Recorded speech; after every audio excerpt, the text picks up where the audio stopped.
Yeah. So the kitchen's done. Oh, yay. That was a Um, nightmare. well, now you can actually use the kitchen again, and that's not a Yeah, nightmare. yeah. It's very nice, admittedly. Yeah, that that was a thing of like on my Patreon of like, yeah, I'm gonna try and get stuff done. The kitchen is a thing where when there are dudes, half of the time they're going to be doing things and wandering back and forth through my living room, which means I can't get shit done. And the rest of the time, Mm-hmm. they're going to be in the kitchen with the door closed, and they're going to be drilling and shit, which means I'm not going to be able to get stuff done. Yeah. So, yeah, that was optimistic, is what that was, because on day 3, which was the flooring day, the flooring guy decided, yeah, this door is too low. It needs to be taken off. And so he took it off, and that did not get put back on until um, like day 10 of the actual stuff getting done. Like basically the last day. Oh, So, yeah, that whole behind the kitchen door thing was not so much a thing, um, which meant I spent a good 2 weeks sitting there in my living room, scrolling through news on my phone while listening to a podcast. So, y- yeah. yeah. Limited in what you can do because of circumstances beyond your control. I relate to that. Yeah, yeah. And only like one day of that was because the electricians were in and thus power had to be not a thing for a little bit. The rest of it was just pure social anxiety of I'm going to do stuff, but I need them to not know what I'm doing because social anxiety. I need to, so yeah, uh that was how I You spent went that. the social anxiety route instead of the I'm going to become bros with these guys and we're going to be like the best bros. Uh, let me be real. By the end of this thing, the last thing I wanted to be was bros with these guys. You know what? Fair. I mean, for one thing, they are local to my area, which means they probably have certain political leanings, and they are. uh, Um, I don't want to generalize because that's not fair, but also they are workman types, which means they also have certain political leanings. Basically, they're fucking reform voters. I'm not going to get too political, but fucking Farage and his twats. So uh, yeah. So I didn't want to speak to these people for the got it. most part. Avoiding potential landmines. Hmm. That Yeah. makes sense. So and then there was also the fact of getting them to actually do shit was like pulling teeth. Um, on the second day, the plasterer came through and decided what would be a really cool thing to do would be to do all the plastering of the kitchen. I say that. The first day, apparently the plumber was supposed to take the radiator off of the wall so that the plasterer could do the plastering behind the radiator and, they could paint and everything. He did not do that. Uh, Hmm. so now that section is just fucking wonky because the radiator was not removed and they couldn't do anything behind it. Um, Oh, so so second day, the that's a plasterer came pain. through and was like, "Yeah, I've done all the plastering. I'm just gonna leave this shit here, and by here I mean dumping like bags of plaster and rocks of it and stuff. One of the bags was split open, and he just left that shit on my carpet in my living room. Really? So that was not great. And the next day, the flooring guy came through, and he was like, "Oh wow, look at all of this shit that he's just left on the carpet. That's awful. I'm gonna take that for you when I go." And I'm like, "Oh, that's I appreciate that. Thank you. And so he does the flooring. He says, yeah, okay, so you need to not go into that room for the next day because, it needs to dry. Like, okay, cool. And then he leaves. Did he take the stuff with him? Not only did he not take the stuff with him, he left a pile of the old flooring that he ripped up outside next to my bins. Oh. So not only did he not take the stuff from the plasterer, he left his own shit on my property. Oh, that's lovely. Thanks, I guess.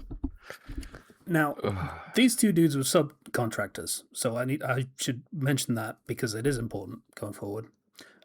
So they technically don't work for the company; they are paid to do stuff on behalf of the company.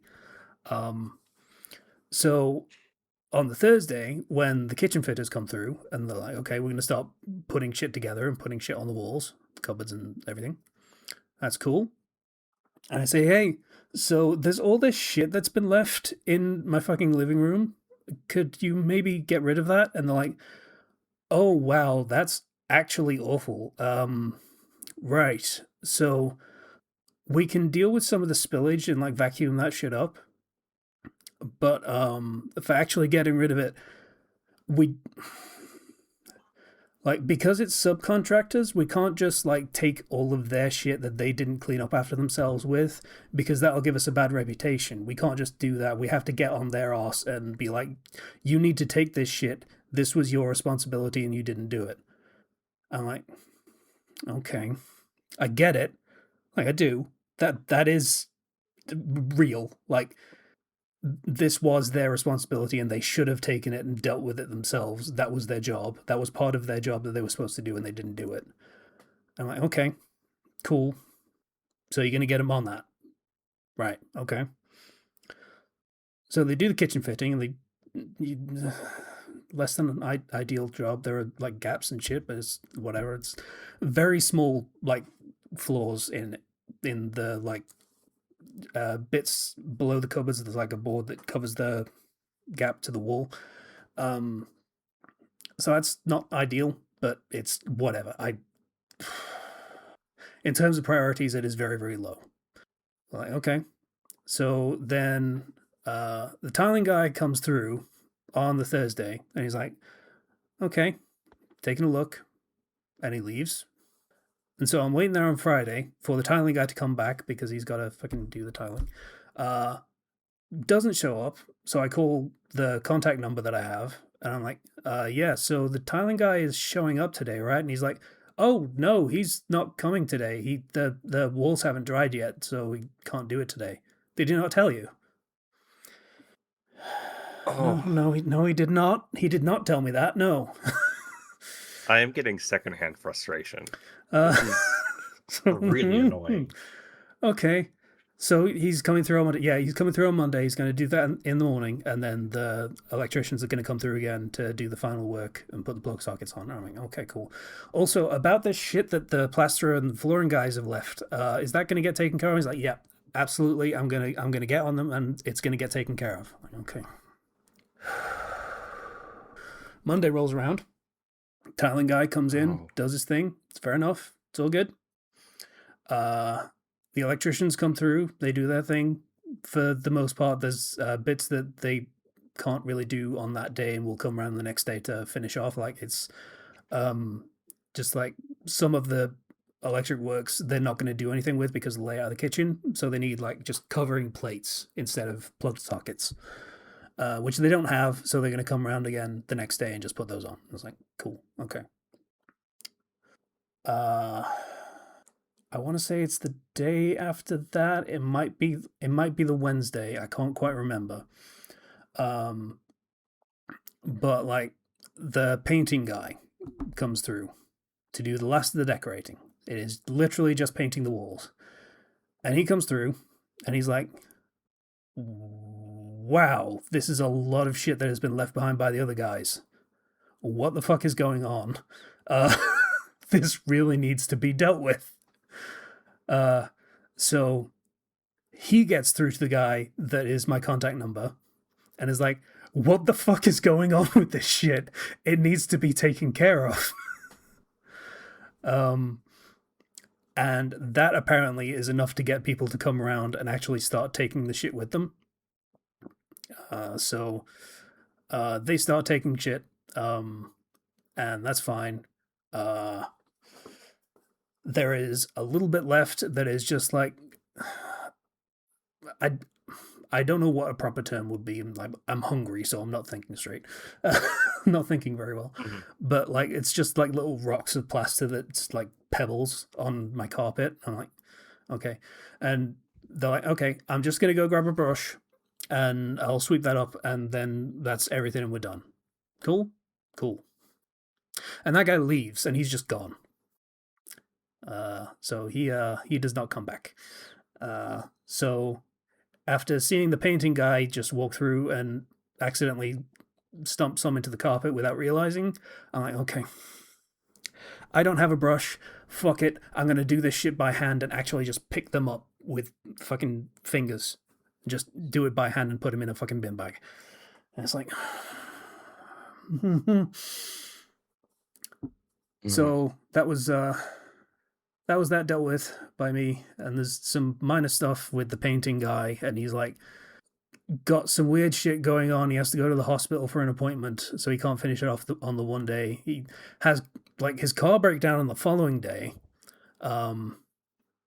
At some point you stop believing the excuses, but I just, as the guy who actually solved the problem with all the crap that was being left in my house, I'm giving him some leeway. It's like, okay, cool. He, finishes off the painting, and he's like, okay, tomorrow we're gonna come back and put all your appliances back in place, and that's and then we'll sweep up, and then that'll be it. It's like, cool. Okay, we're almost done. Almost out of the woods. So he comes around and he puts the fridge back in place, and he moves the microwave and everything for me, and it's cool. It's like, okay, we've done that. We're just gonna go grab a brush, and we're gonna come back and do the sweeping up of all the detritus that I've left behind from the painting. I'm like, okay, cool. This is at like 10 in the morning. I do not see them again. Okay. Great. Once Did they again, ever? it is at the point where I'm like, okay, fuck it, I'll do it myself. I'll start unpacking shit and find my dustpan and brush and sweep that shit up myself. It's fine. Do it myself. Monday rolls around, and I want to say it's the owner of the company, calls me up and he says, okay, would it be all right if I come round and take some pictures and, just for like advertising and shit? I'm like, at this point, with all the frustration that they've fucking put me through this whole process, I'm almost like, no. But like, no, okay, fine, yeah, sure, okay. So he comes around and he's like, yeah, okay, taking some pictures. All right, any problems, any issues you have with the kitchen? I'm like, well, there is that problem with the board of the underneath the cupboards, of just like the gap in the wall, and yeah, and just kind of a joke, but kind of not a joke. I'm just like, yeah, so it seems to almost be a company policy, like as just sort of a company shorthand. I'm going to come back with a brush and sweep all this shit up seems to be code for I'm leaving and you're never going to see me again. And he's like, oh, that's a bit shit. So okay, fair enough. I'll get on someone to come round and fix that board for you, so it's in proper place and it's not out of line. I'm like, okay, cool. And he leaves. And as soon as he leaves, I'm like, I'm never going to see any of these people again. Yeah. Fair. And that was this Monday. I never saw any of those people again. Okay. They're fucking done. It's like, whatever. I don't care anymore. Well, at least you can go in your kitchen again. Yeah, it is very, aside from the fucking bits and pieces of problems, it is very nice. Just don't look behind the radiator. There's old wallpaper there. Yeah. And, don't look at the fucking floor too hard. And, that's done. Yeah. Dang. Well, You have had your own frustrations. yeah. Hmm. Yeah, I have. Frustrations and misadventures. Yeah. Shall I speak of them now? Yeah. Okay, so for a while, I have had a mysterious bump on my chest, um, which the doctor said, "Oh, that's just a cyst." And I went to the doctor years ago, by the way, years ago, Hmm. uh, probably like 5 years ago. And I'm like, "Hey, I got this bump on my chest. What should I do about it?" And it was small, and he's just like, "Oh, it's fine. It'll probably go away on its own." Okay. Talked to the doctor a few years ago. Hey, it's gotten bigger. Can we get this like removed? Mm. Oh no, no, it's got to be bigger before we can do that. It's got to be bigger. Yeah. Oh, okay. Um, Q. A few months ago, when I go to the doctor, I'm like, hey, this thing is like at least golf ball sized. Hmm. Is it big enough now? Hmm. And they're like, yeah. Is it causing you any pain or discomfort? Like, otherwise we can't remove it. Like, well, it's not painful, but it's That is the point where you uncomfortable. say, sure, totally. And I'm like, yeah, yeah. Like, okay, cool. Otherwise, it was gonna cost you like over $1,000 because we can't just remove it. Yep, hurts so much. It's agonizing, Yeah, honestly. yeah. No, I should get this removed right now. And they're like, okay, cool. We'll schedule for you in like a month. I'm like, okay, great. And so, um, I go to the doctor on on a Wednesday, which is the same Wednesday that Deltarune Chapter 5 is coming out, by the way. Mm. Uh, so, Timing. hey, great. Um, and I've had to kind of babysit my nephew up until that point. And so my parents are coming back that day, and I don't have to pick him up that day. And I'm like, okay. I go in there. They lay me down on the chair. Uh, numb the area to hell and back and begin to make a very large incision on my chest and Hmm. remove what I call the cursed orb, Hmm. um, which is and by the way, I'm not. They don't put me under. Like I'm conscious for this. It's just numbed. Hmm. So I am uh, making small talk. They asked me what type of music. I was like, whatever you want. They're like, oh, we'll put on lo-fi. I'm like, sure, we'll put on lo-fi. And I'm starting to actually almost fall asleep. Aside from the fact that they are cutting and cauterizing and like Mm. with a flame, and then Mm. stitching me back up, which I think the experience may have traumatized me slightly, slightly. Just Just a little.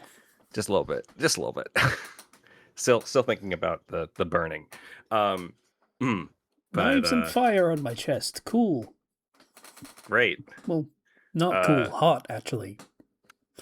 they sew me back up, and I have a diagonal, like about 6 inch long cut through like the middle of my chest now.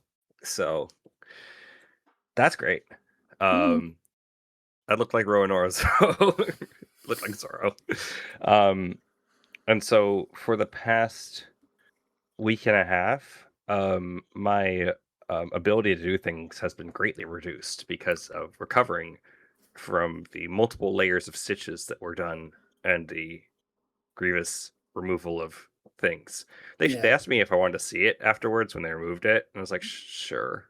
Hmm. I looked at it, I was like, oh, that is a cursed orb. That is large. Hmm.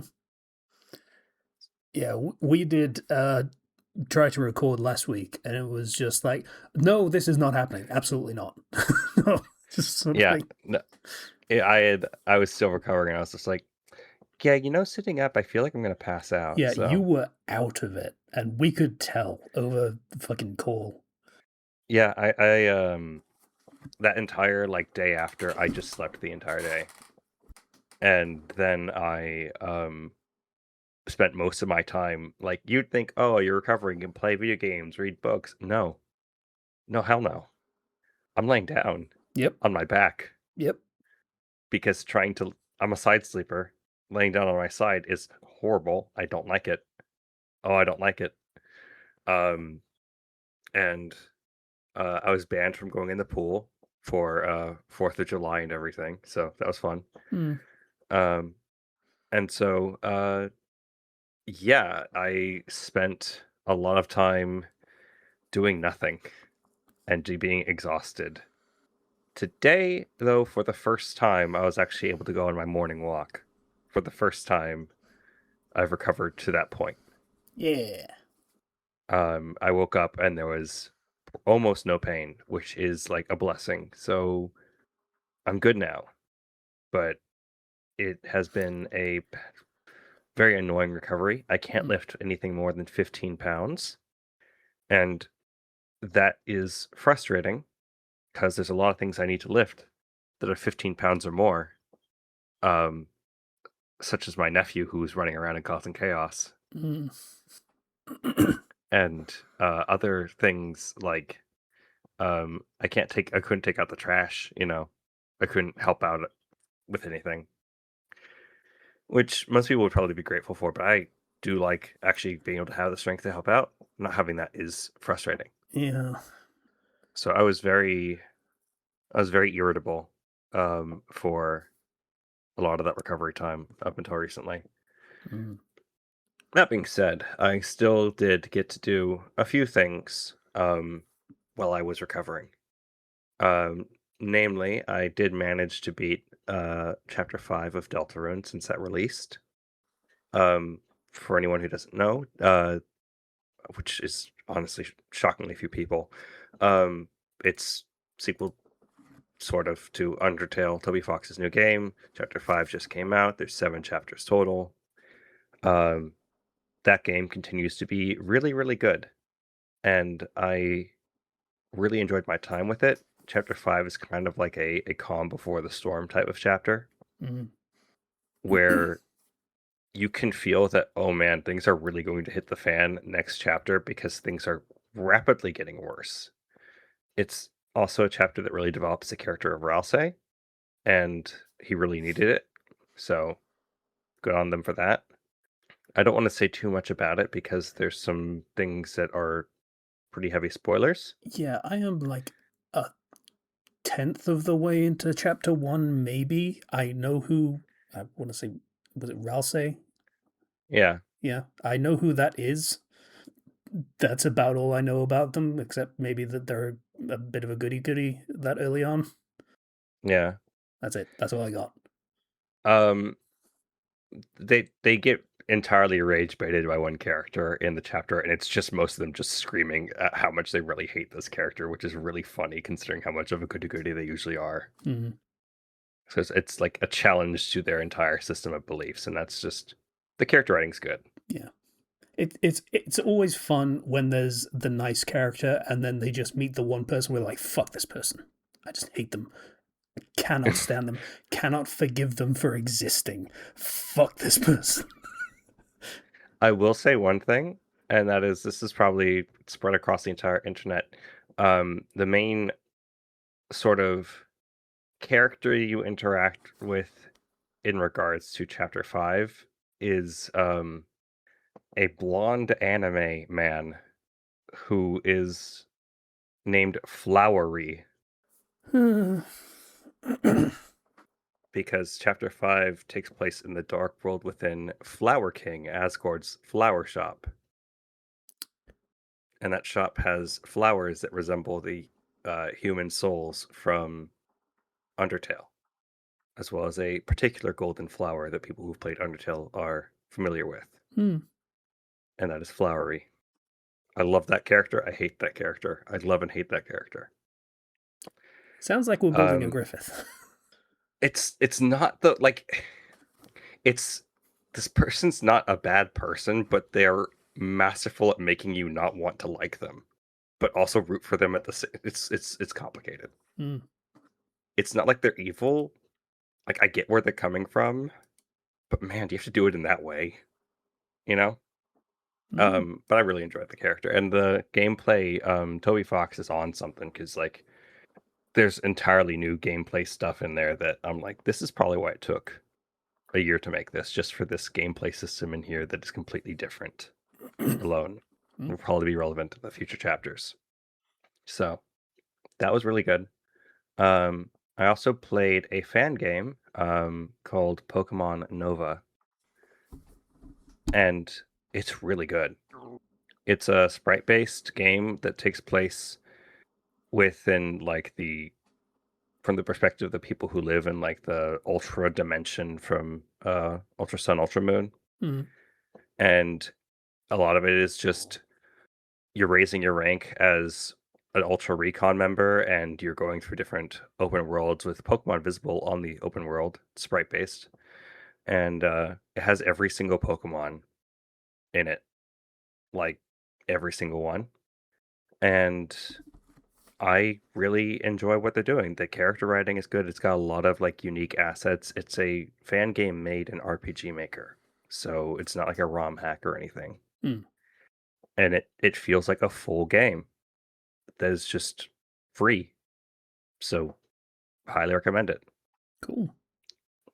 Um, Also, because I was unable to move much, I decided I'll read some Kindle Unlimited books and see where that goes.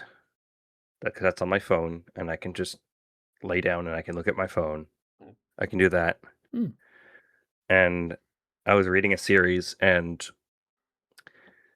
I've never seen this happen before so badly. I was reading a trilogy, right? In the first book, I'm like, okay, I'm kind of digging it. There's a couple of like punctuation errors, like one or two, not that bad. So maybe they should get like a second pass on that. I go into the second book. Okay, there's more. There's more errors. The third book, I'm like, I can't finish this because there's so many like punctuation, grammar, like straight up misspelling and typos just left in. It's like whoever was proofreading it just kind of quit. Mm. And that kind of I just was like, I can't finish this. This is actually trash. You did not take the time to reread your entire book. You have typoed enemy as anime at one point, and I can't handle that.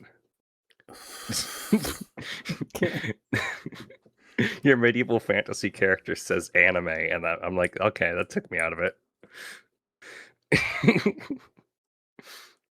So, yeah, no, reading free books on the Kindle Unlimited thing, which is not technically free because you pay for Kindle Unlimited, but get as many books as you want.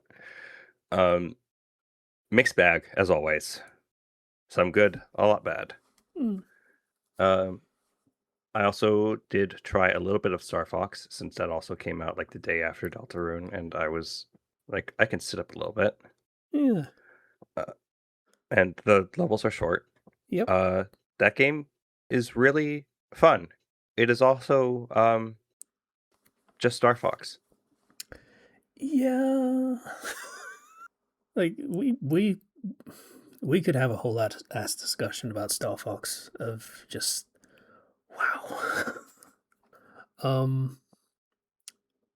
That franchise has a big reputation. Like it isn't, as far as I'm aware, it isn't considered one of the big pillars of Nintendo, but it is a secondary pillar. It's like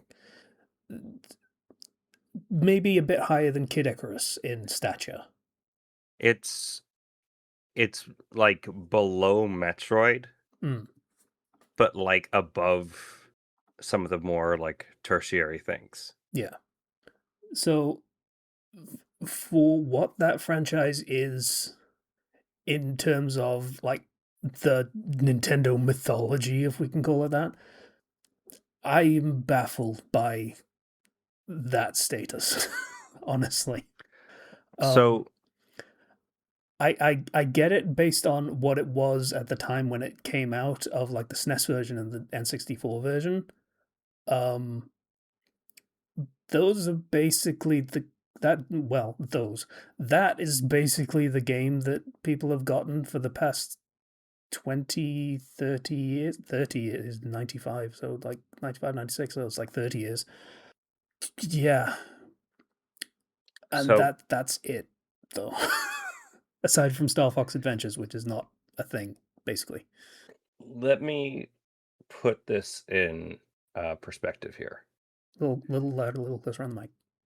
Okay, let me put this in perspective here. Mhm. So, Star Fox as a franchise, um, originally did pretty okay.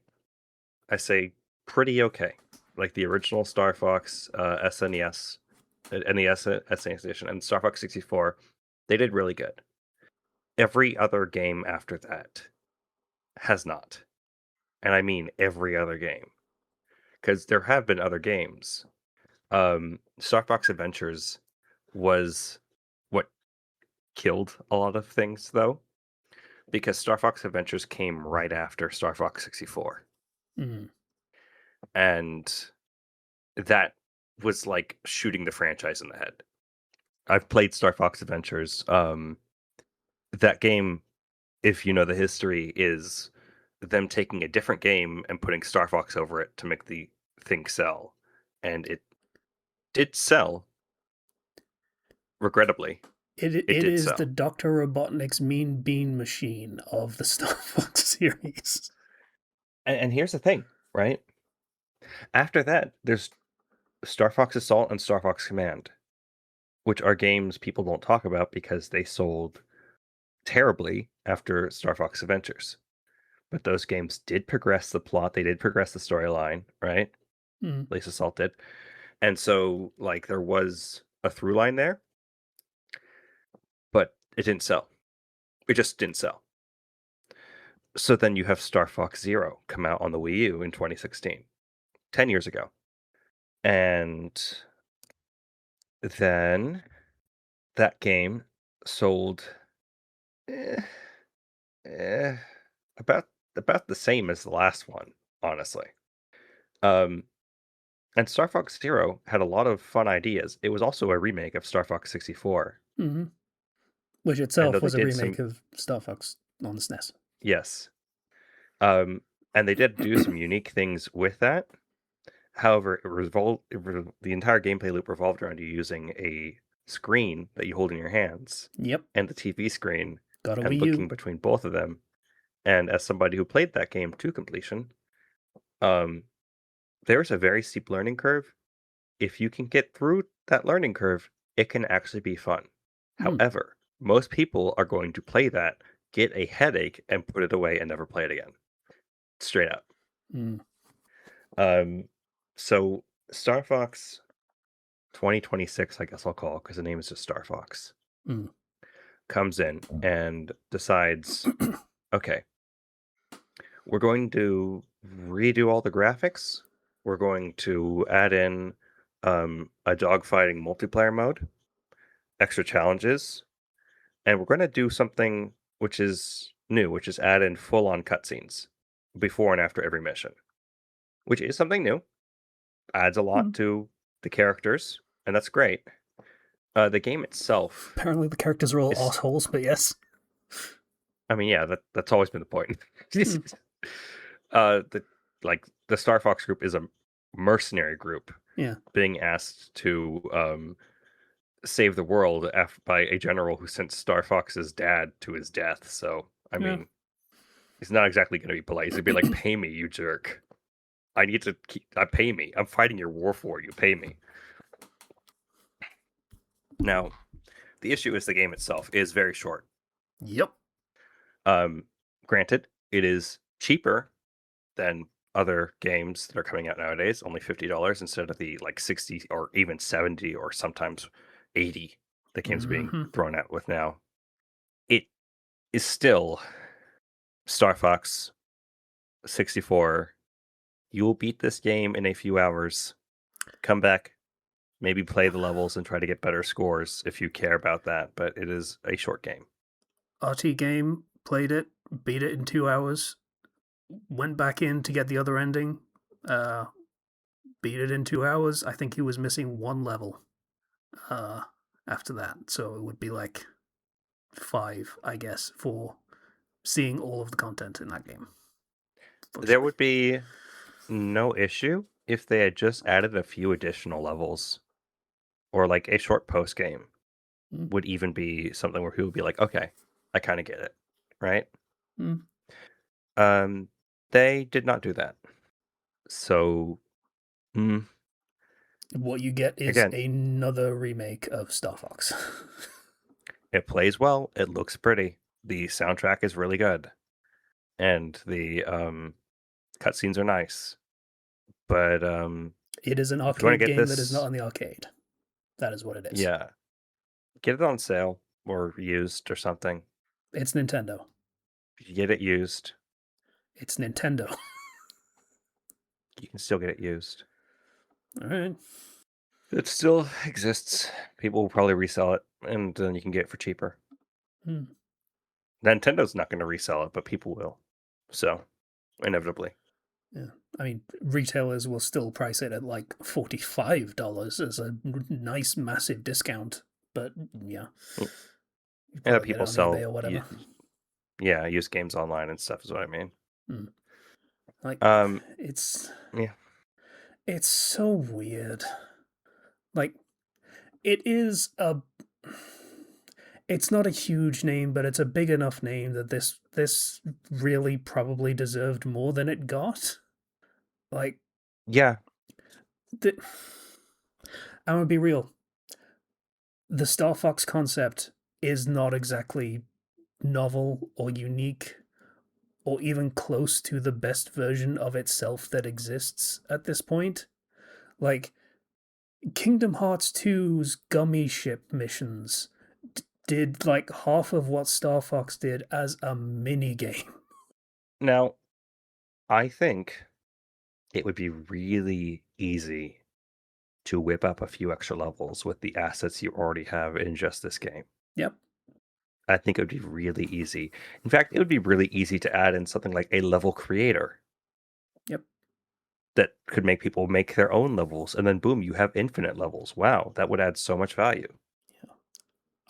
I'm genuinely baffled that Nintendo seems to think it's difficult to make a Star Fox game when I could rattle off a dozen indie like space dogfighting video games that are on Steam and you could just fucking play them and they're probably better in terms of gameplay. Just gonna be real. These are games that were not designed in 1995. They have learned some lessons and iterated and come back with. It's weird. It's really, really weird to me that that even this game is considered a win for the franchise. Well, that remains to be seen. People are buying whether it. or not I mean, people are buying it, once sales numbers come out, we'll see. But I really hope that like they allow new Star Fox games to exist after this. That because honestly, no shade at all whatsoever. Star Fox fans deserve a win. They deserve a new fucking game. Yeah, like come just the make fuck a new on. game. Make a new game. Let this sell enough for them to be like, okay, we'll make a new game, and that's people will be happy. That's all you gotta do. I mean, honestly, looking forward for like Nintendo games this year. There's the new Fire Emblem, which I am very excited about. Because Fire Emblem has been really good lately. Like Engage had some of the best gameplay in the series. Just a not interesting story. And the new game looks like it will have all the same gameplay things that make it like fun and not just. I feel like with strategy RPGs, I find a lot of the older Fire Emblem games to be pretty boring these days. And so they added in a lot of extra things that you can do to make it more dynamic and more fun in the recent games. So having a story heavy game with 4 playable protagonists that have very different stories seems fun to me. Yeah, Like if the like gameplay is as it for is. for a strategy game, that is always a like mainstay of the concept is replayability by playing a different campaign from a different perspective. Like that's always the thing. That's Command and Conquer. That's fucking. I'm not even going to start listing games because that's ridiculous. That's like 70-80% of strategy games do this, and Hmm. yeah, that feels like almost a no-brainer. Yeah. So like that'll be fun. Then there's Splatoon Raiders, which is their first attempt at a single player Splatoon game, Yep. which I'm interested in because the single player campaign stuff of Splatoon is the most interesting stuff to me, Hmm. like more so than the multiplayer, because they put like a big emphasis on like their storytelling and their world building and create really fun challenges for a single player. So that will probably be fun. And then there's like the new Ocarina of Time remake coming out this year, apparently, which we know nothing about. But I get the feeling that this is where they have spent a crap ton of development resources. So we'll see how that turns out. I get the feeling it's going to be Ocarina of Time, but it is going to play like it was made in the 2010s. I'm not gonna like go too overboard and say the 2020s. That's not gonna happen. But the 2010s, yeah. I'm really curious because if this is what like the main Zelda team has been working on after like Tears of the Kingdom, Hmm. um, I'm I'm not predicting that it's gonna be an overly faithful remake, and that is actually exciting to me because I mean, they did that that pretty game recently. is. Mm? Like it wasn't a remake, I don't think, but it was definitely in remaster territory of like just making everything look nicer and all that shit. So For for Ocarina of Time, oh, that was on the 3DS, like 10 years ago. I mean, Nintendo So aren't Sony. They're not gonna do the Ocarina of Time Part One. no, no. But So I do think that there's gonna be like significant changes. that Um, was a joke at the expense of Last of Us, by the way, in case that didn't land. don't remind me about Last of Us. Hmm.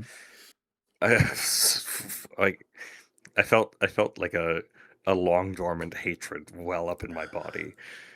Um, That's still wild how that played out. But yes, let's move on from that. That doesn't need to be discussed anymore. yeah. Um, Um, so I'm waiting on that, and yeah, like if you're into Star Fox as a series, I mean you'll like this game.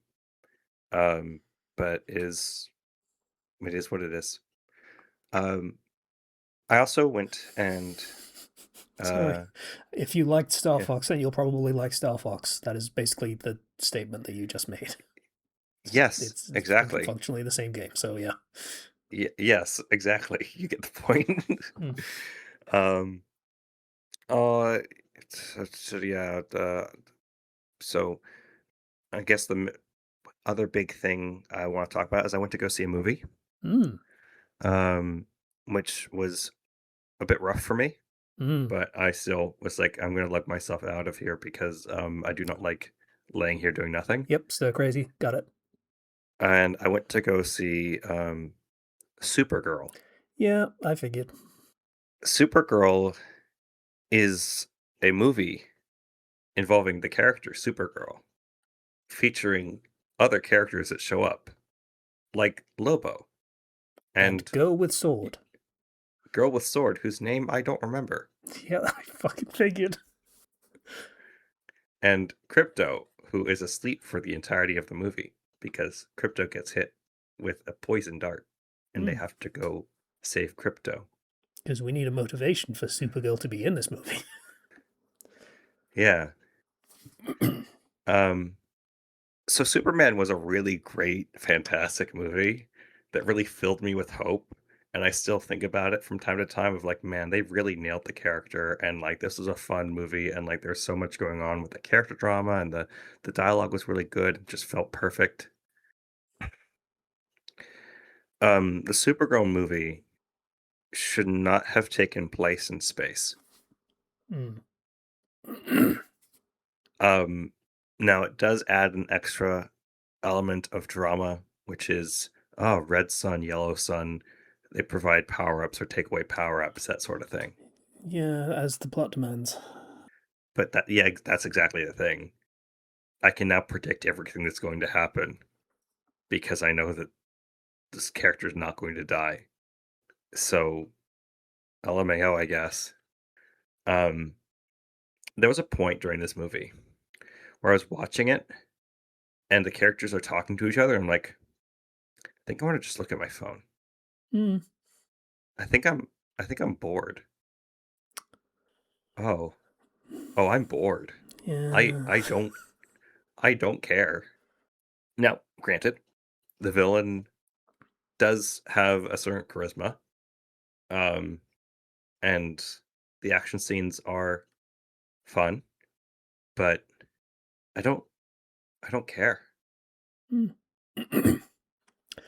I have heard it said that it is a movie where you could slot literally any other hero in, like, granted with like whatever caveats for, oh, they're depowered or they're powered up or whatever the fuck needs to happen, and with their own backstory, and it would not change the movie. Yeah, that's right. See, the movie of Superman has Superman facing off against Lex Luthor, who hates Superman because of what he represents and so much more, right? Everything is trying to tear Superman down, and And he's it trying to do is the a right thing. demonstration of who Superman is and his ideals and his willingness to pursue those ideals regardless of what anyone else says, and it is very much a story about him and how he approaches life and the world. Yeah, I cannot speak to Supergirl's ideals. I cannot speak to her character other than, oh man, I was traumatized, so I just drink a lot. Mm. Oh, my dog is gone. I am gonna go rescue my dog. Okay, I'll help out sometimes, but sometimes I'm just gonna wanna get drunk. And then she helps out and puts on the Supergirl outfit for the last part of the movie. And I don't know why she does a lot of the stuff that she does. Like I get it. You've told me why, but I don't know. The character feels incomplete Mm. And and also, is Lobo not. is in this movie to go, I'm Lobo. Lobo's great. He's funny. Yeah. And What? Th- that's something I want to ask about. What does Lobo contribute to this movie? Because it's so interesting because, like, from what I understand, he is entertaining when he is on screen. Supergirl is trying to track down these space bandits because they shot her dog with a poison. They have an antidote. She runs into Lobo in a bar, and he's tracking down a singular bandit from this bandit group for a bounty. Supergirl then tells a small girl with sword, "Hey, by the way, he killed an entire planet. Don't mess with him." And I'm like, okay." Anyway, they end up crossing paths because he's after the same gang. He has a few dialogue interactions and has better chemistry with the girl with sword than Supergirl does because, like, he's kind of like a fun, almost asshole dad at points, Hmm. but like dangerous. And so that's kind of funny. And then he shows up in the final fight, helps out, takes the head of the guy he's after, and then leaves the movie. And the fight continues without him, but he's just there to get his bag, you know, he's trying to get paid. And that's it. That's that sounds like they wasted the best part of the movie. Yeah, by the way, the villain is not physically powerful. So Supergirl is really not needed at full strength to fight him, you know? Like, he has a lot of guys, but, I mean, it's Supergirl. What's that gonna do anything? Mm. There's there's no fight against equals. It feels like punching down. And so we get parts of, like, Supergirl's backstory in it, and that's interesting. I feel like it doesn't quite connect as well with the story they are telling in the present, though, Mm. and that's kind of the issue.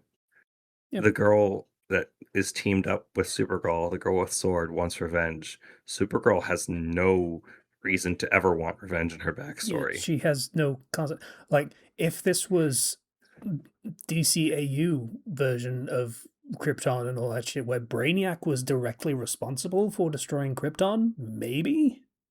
Otherwise, no. Also, there's The the weird bit where parallel, she ends up fucking a Brainiac at some point. That's a whole other kind of worms that we're not going to end up. But yeah. yeah, the parallel just does not work. Like, they both lost their families, but for entirely different reasons. Yeah, this is one of those occasions where, when um someone is trying to like comfort someone that they know and they're like, I totally get it, I understand. And you just kind of have this feeling like you are literally just saying that you have no fucking idea.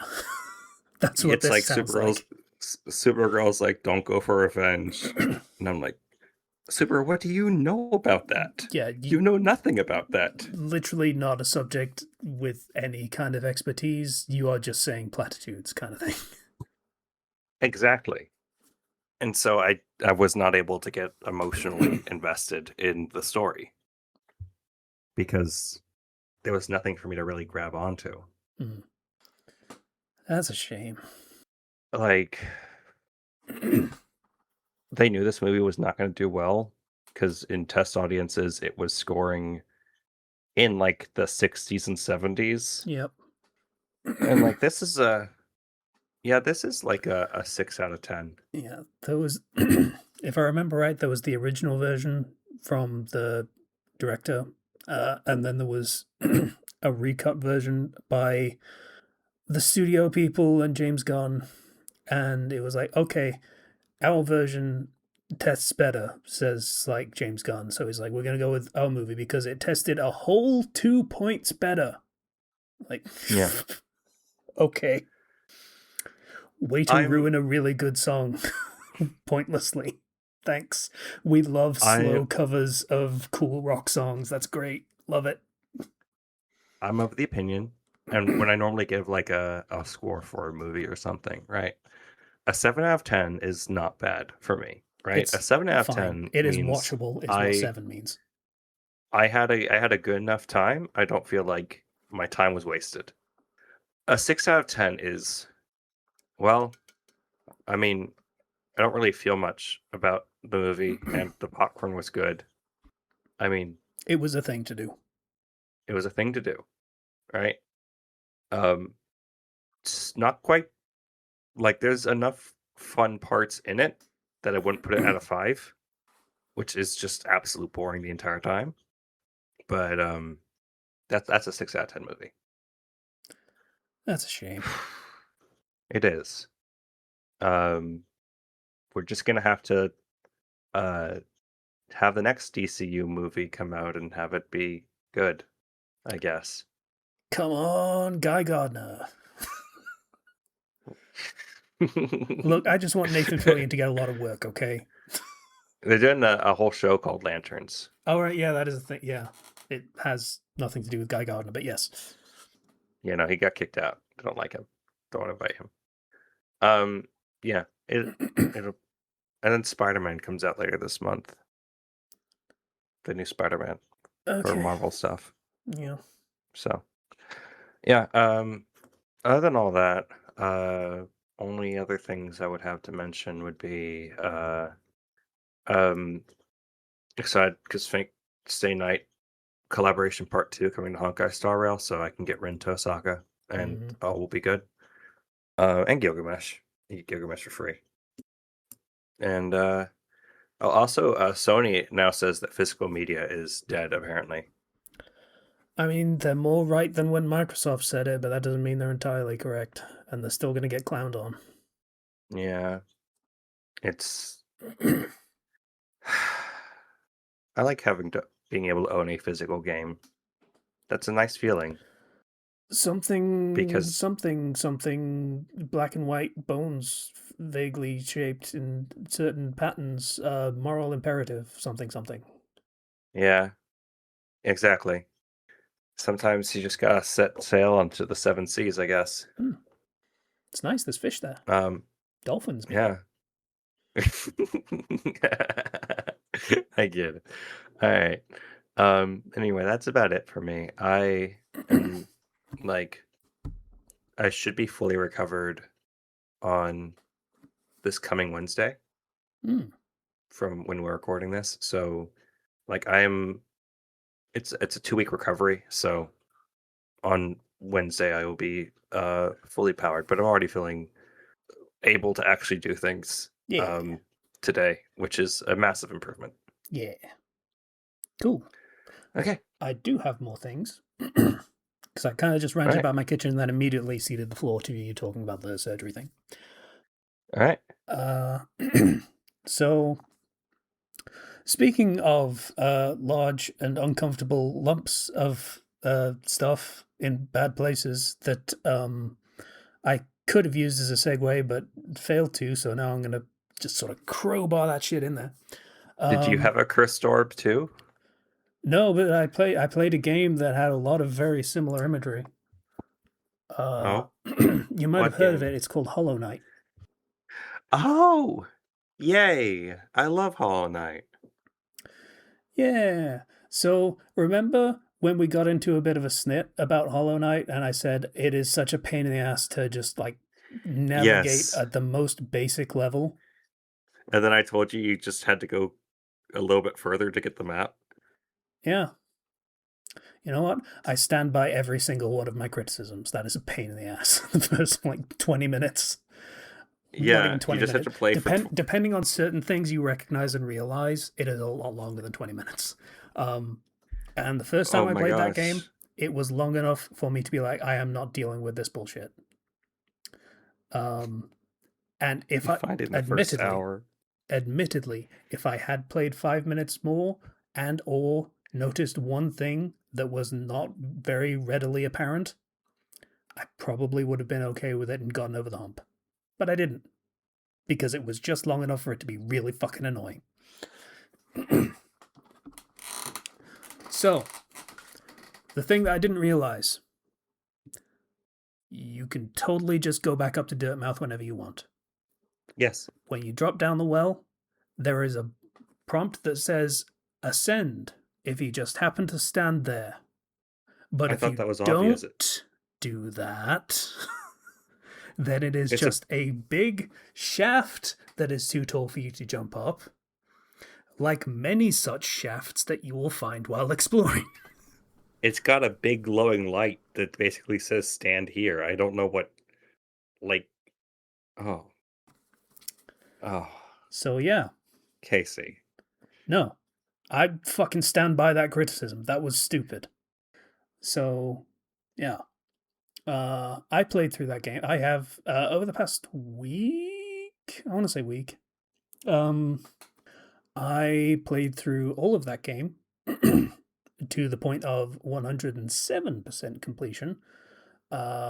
The only thing I hadn't done was the pantheons in the god whatever stuff. That's the only bit that I haven't touched. I got the first 3 endings.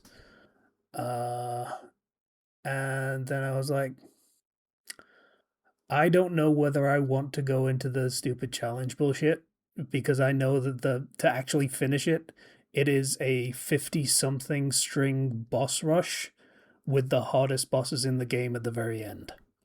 And that sounds like so much of a pain in the ass, I don't even want to try. You and I are of the same opinion. I watched the ending on YouTube because I was like, I do not want to invest that time into this. Like, I don't want to do it. I'm kind of Um, ambivalent, to be perfectly honest, because I do like the game a lot and I like the combat and I like the bosses. It is just inconvenient enough that it gives me pause because the idea is you get far enough to where you get to the end, and that unlocks the boss that you can then do like training on, basically test runs in the Hall of Gods, and you can just fight it over and over again until you master it, and then you go for it again in the Pantheon. That still kind of means that you have to go through the whole thing, fail, learn to get good, and then go through the whole thing again. That's still kind of a pain in the ass. well, the pantheons are split up until you get to the final one. Yes. So yeah, I mean, even the final one still unlocks new bosses for you to learn. Like, yeah, you don't get that's the true. Sisters of Battle until you actually meet them in the Pantheon of Holonest. So I'm glad you turned around on Hollow Knight. It's a really good game. It Yeah. does not hold your hand. It asks you to try to figure stuff out, and That's cool. This is not Dark Souls. The one thing I will not, like, fucking mince words about is the interface and just basic quality of life functions. Dark Souls is intricate and detailed enough that you kind of don't need a map. This is a lot of very similar fucking hallways. mm. Now Just saying. one thing I will say, Silksong definitely does learn from that. There's a lot of variety in the environment to the point where you can usually pretty easily tell where you are, and it doesn't it doesn't put you in that same sort of circle at the start. It puts you in like go this direction to start off, Hmm. and then things branch from there. So it's a straight line at first, which helps make it easier to contextualize where everything is. Yeah. You get to your hub, and then it's just like, hey, now you go here, and you can see where the path branches, and that's a lot better. But yeah, it's the combat is really fun in Hollow Knight. I like the ability to like it's limited in like specific ways, but once you get down things like, oh, I'm going to pogo off this enemy, and then I'm going to use like descending dark because that gives me invincibility frames to pass through attacks and stuff, and like it was lots of I fun. I basically never used the I forget what the original name is, the dive one, and then Descending Dark, because hey, that is a spell that makes you crash directly downward into something. That feels like a very stupid fucking thing to do if it's not going to kill it. So I It just never does the really. most. It does the most damage and gives you a crap ton of invincibility when you do it, so it's actually really worth it. Yeah, it's not especially clear about that. But you just kind of have to experiment with it, and if you don't do that, then it's just a thing you just don't use. Yeah, I didn't figure that out until like far later anyway. Mm. It's like you got to play around with a bit, and it's okay if you know, if you die trying to figure it out because at least you figure it out. Well, it's no longer okay if I die trying to figure it out, because my unwillingness to deal with bullshit going through the pantheons is spectacularly hypocritical now that I am in my second attempt at a Steel Soul run. Oh, oh, oh no, Steel Soul? Yeah. Oh dear. So it's not so bad. I mean, perfectly honest, like, once you've played through the game once, it's like you kind of just know the bosses. They're not especially complicated once you understand their full move set, with some very I specific know. exceptions that usually don't count as far as Steel Soul goes. Like fighting the dream versions of bosses, like the Force Champion or White Defender or whatever, that doesn't count for Steel Soul. You can die to those and it's fine.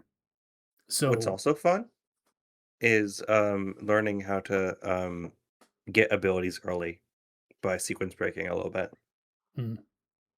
since you know where everything is. No is maybe a little bit of a stretch, but yeah. So that's that's been fun so far. My first run ended fairly early is what I can say.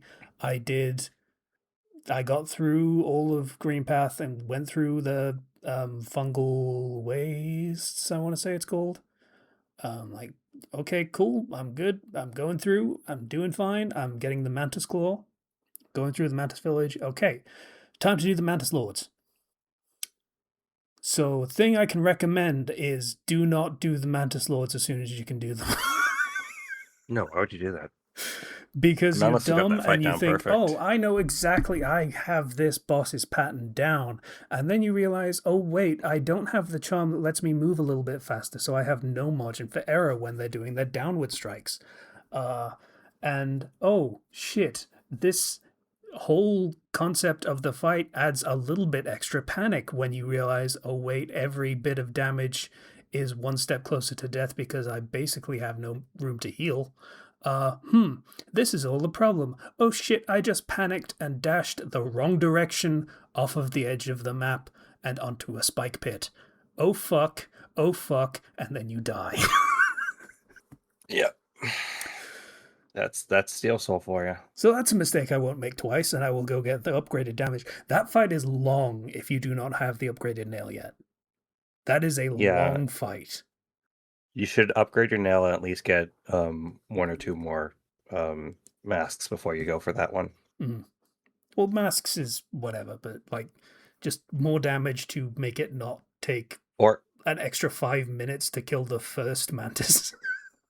yeah, or grab the blue masks and see if you can hold on to them for the temporary masks.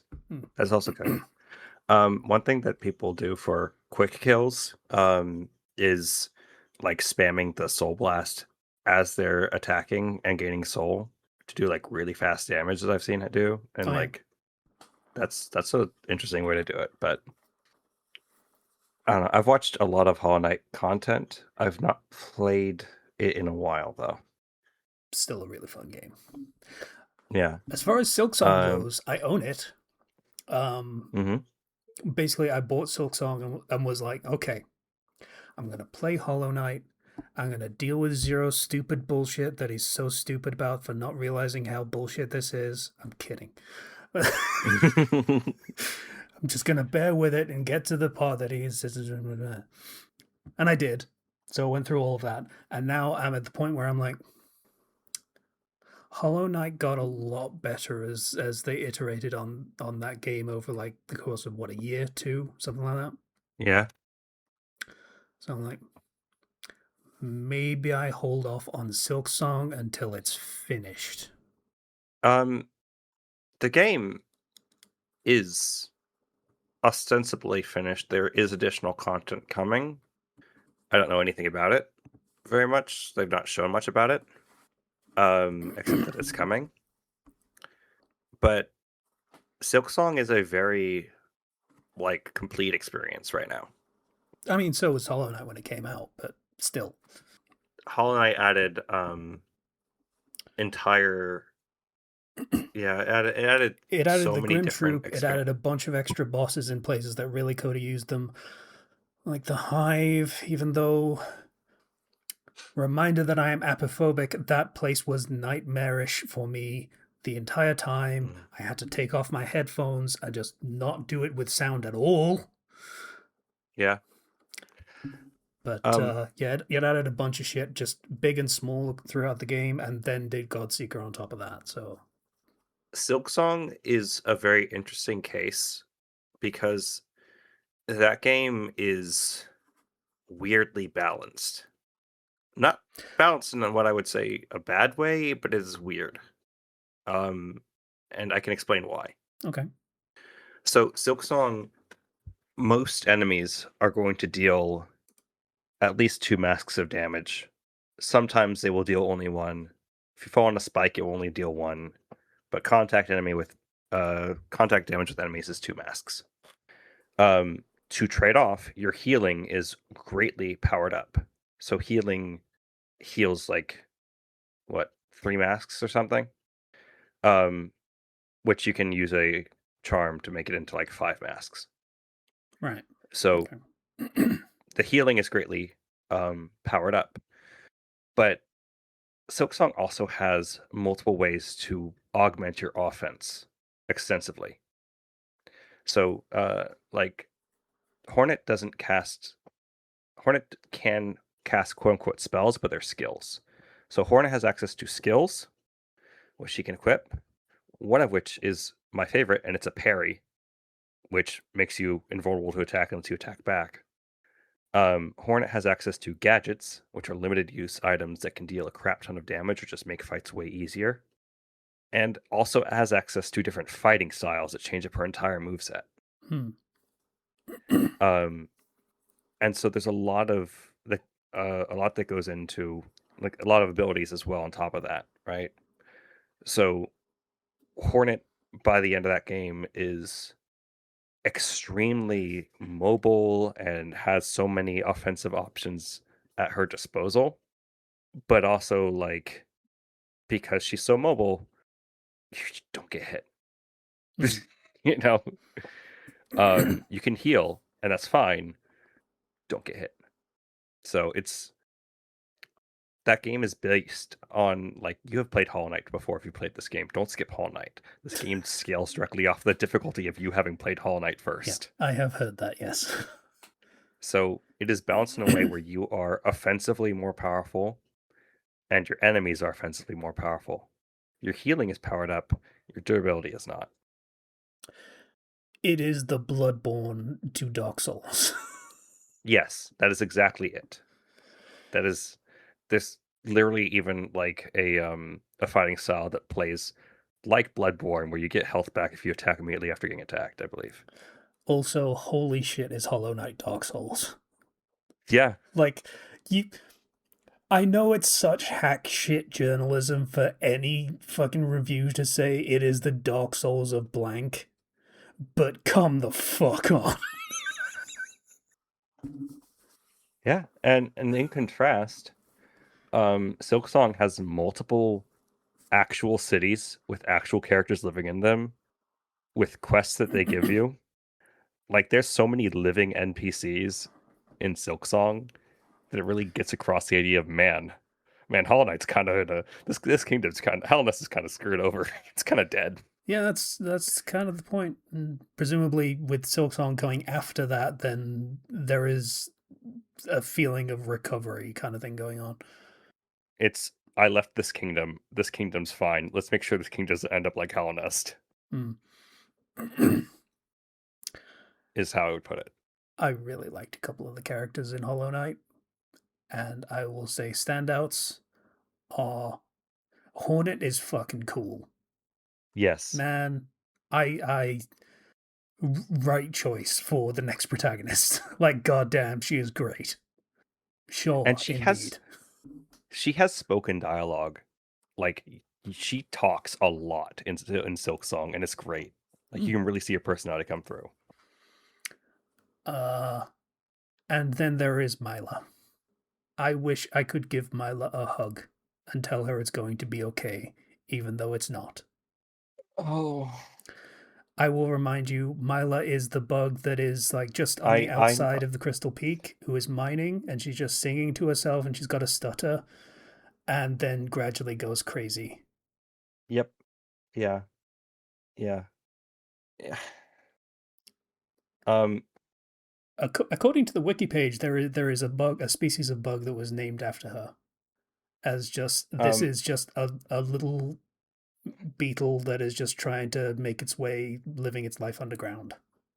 So Oh, Mila's story is pretty not great in terms of me being sad.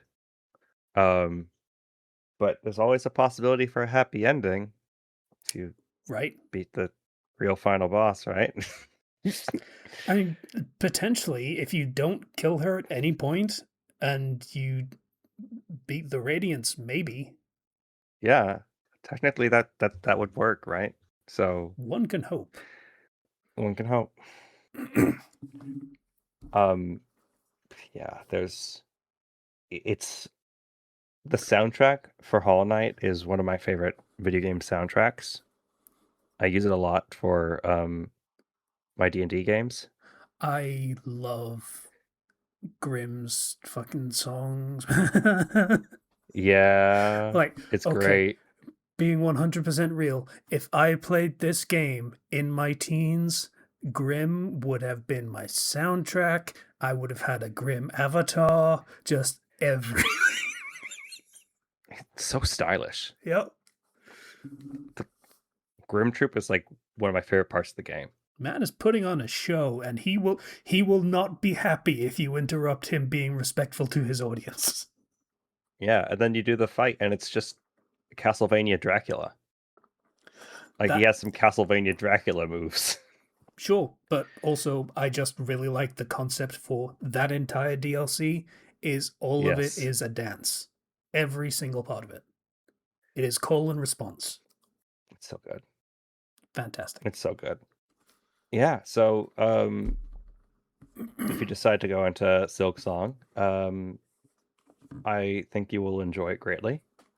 It does take, like, I think I'm always the type where once I get the dash, I'm like, oh yeah, now we're moving. Oh yeah, now I'm really feeling it here. Once the dash with Hornet is also a sprint, and that feels great. So That's always the thing of like, hey, don't make the dash faster than just basic running. Is just always the gameplay conceit. And they didn't do that in Hollow Knight, so everyone just dashes everywhere. So yeah, that is not surprising that they go like, okay, you can hit dash and then she just starts sprinting. That's fine. You don't need to keep hitting the button. Yeah. It looks stupid. And then when you sprint and jump off a platform, she goes farther and faster, and so like by the end of that game, you are literally flying through the levels, and it feels real nice. Mm-hmm. It's always nice to find a new game entirely on your own, and just find out how great a time it is, and just no one else's opinion had to weigh in on that or anything. It's just it's almost like I gave you shit for not going 5 more minutes to get the freaking map. I got the fucking map, and it just had a bunch of fucking squiggles on it. And I'm like, this is ugly and like completely unintuitive. I don't understand this. Then you go up to Dirtmouth, and then you get the pen, and then you can fill things out. Who designs a game like that? Just listen. Hollow Knight original was made by literally 3 people. Yeah. Okay, give them a break. Okay. Here's how you fix that. You have the fucking guy that sells you the map say, hey, here's a fucking quill or whatever, and oh, I've got this thing, this compass that'll let you fucking see where you are on the map if you want to buy it, and you can just buy that from him too.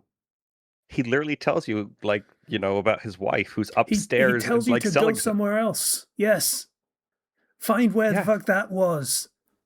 Yeah, because you get to find a new store, which has more than just find where the fuck that was on their shitty map. Oh my gosh. Anyway, I'm glad you enjoyed your time with Hollow Knight and will continue to enjoy it. Well, it's Steel Soul, so jury's out, but yes. Yeah. And then Silk Song is a really, really fun game, and I think that it is worth playing and then going back to later to go get the DLC stuff. You don't have to wait for all the DLCs. Full experience. I really just want the full experience. The DLC's gonna take years, man. That's okay. Okay. It will not take years. This is not a fucking, we're gonna design a whole new game thing. If it does turn into that, like Silk Song kind of did, fine. But until that happens, I'm fine waiting. I'm fine. They supported Hollow Knight with additional patches and DLC for like 5 years. Hollow Knight did not come out in 2013. All right, well, let's take a look. Okay, don't want the wiki, thank you, but I appreciate you giving me the search that I have searched up many, Okay. many times. It came out. They had 4 different DLC packs. It came out 2 times in 2017, 2 times in 2018. Yeah. So I mean, yeah, I guess it was 2 years. But in this case, we are so far from first Silk Song coming out, and we still don't have a single DLC patch. Yep. I'm fine to wait. So okay. I'm in no rush. Like, okay, let me be real. I was on a break this week, so literally no rush. Like, I am back to work tomorrow.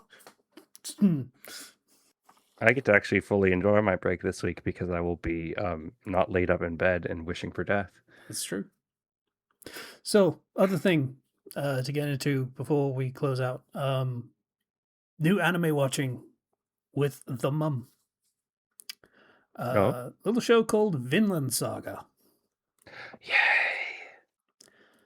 So, since we last recorded, we have watched the entirety of the first season. That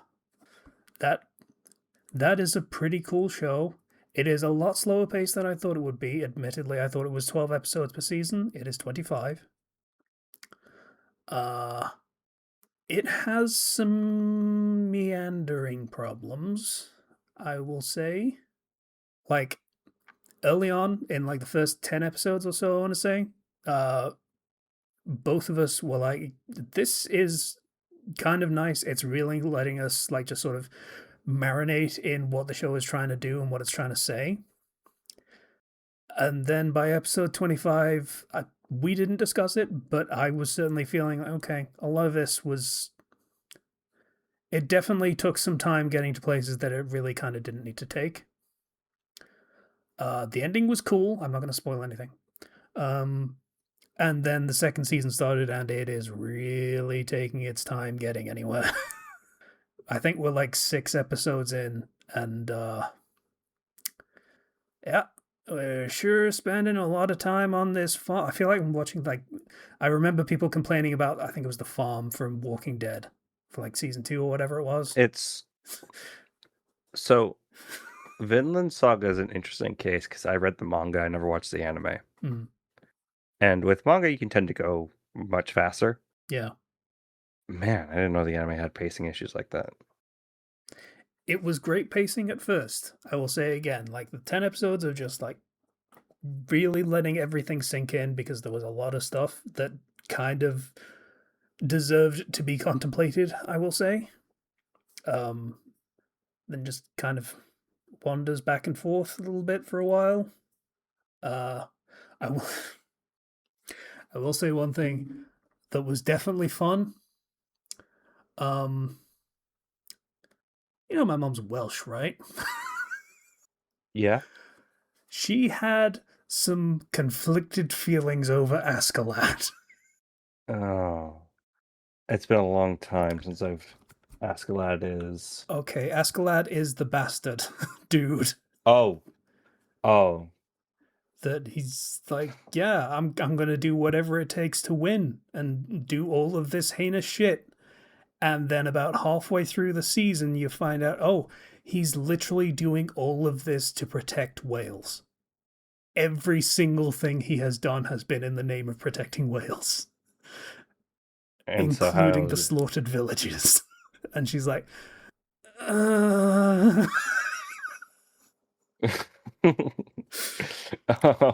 appreciate it, but maybe could you chill a bit? Kind of thing. It's just, yeah, that would justify some mixed feelings. yeah. It's a Welsh thing. Okay. Don't know about that one, Chief. All right. So that was a fun watch through that first season, and that element is now gone. So I don't fucking, you know, we're spending a lot of time on this farm. Yep. Welcome to the farm. You're gonna stay here for a while, and you're gonna think about life and what it means. Yep. And weird dudes are Eventually, we'll gonna leave the do some farm. fucking weird dude things. Like that whole sequence with the mercenaries was fucking weird, and the kid of the farm's owner, you gotta kill a dude to be a real man. That whole sequence was so fucking weird. Yeah.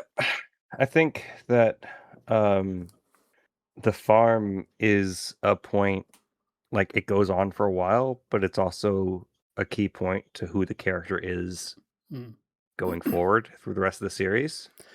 Yeah, I am assuming Einar is going to be like a main character for the rest of the season. It's entirely possible I'm wrong, but feels like that's where we are, considering we started with him and we have largely been following him for this entire arc. So, uh, while Thorfinn is maybe a few shades beyond catatonic, is where we are with him. Um, yeah, it's a time. Well, you know, if you stick with it, um you'll get to see things that Yeah. are more exciting. But I feel like the slow pace for Vinland Saga is something that is both something that's like it's a strong suit at times. Mm, It can also be a bit of a weight. It really yeah. depends on what you're trying to get out of it at any given time. It has earned some faith that we're going somewhere with this. And I can tell you that you are. Okay. It does have somewhere that it's intending to go. But it needs to kind of reforge the character into somebody else Mm, to get to that point. Because as it stands with that who that character is in the first part of the story versus who that character will be in the later part of the story, they almost look like two different characters. yeah, I can definitely understand that. There's, yeah, you can't really continue with the character as they were in the first season. Like that is not that is functionally not a thing anymore. Yes. So you have to change things in a way that are a big way, and that takes time. So, and it's not nearly as like this is not a story about a character becoming the strongest warrior, you know? Mm. Um it's a story about a character becoming a good person. Mm. Also, I've forgotten what his name is. I think it's Leith or something. The merchant dude. That that Uh guy is a real one. Holy shit. yeah, Leif Erikson, Yeah. Like, famous damn. historical figure, Leif Erikson. Wait, really? Yeah, Leif Erikson, the Viking who first saw America, Oh, okay. famously. I did not know that, and will have trivia to impart next time I go round. Vinland is I referring am aware to that Finland is yeah, Newfoundland in Canada. Yes. yeah, so it refers to Leif Erikson having gone and seen it and then passing down that sort of dream to the next generation. So yeah, it all ties in. Cool. There's intent. Still, Like that's one thing I could say is realest there dude is in the intent with entire where they're show. going. Just like Yes, literally the realest dude. Like yeah, literally and documented real. figuratively. Yes. I think that I have nothing else, so I think we can. Patreon will have gone through, presumably. This nope, not yet. I think that's uh Tuesdays, first it Tuesday. did go through. Oh, okay. It did go through. So Cool. I can thank you to our patrons, Rehitsu21, Vale, Greek Guy, Ethan F, and the Crossbrain. Your support is, as always, very appreciated. Yeah. Yeah. I need to cook some food. Go cook some food. I'm gonna be real. Like 10 minutes into this, while I was talking about the fucking kitchen, I was like, "Oh my god, I'm fucking starving so badly. My hands are shaking. Oh fuck." So I can do with going to get something to eat. Go get some food. Yeah. So Patreon, Discord links in the description if you feel like it. No obligation. It'd be cool. Bye everybody. Bye.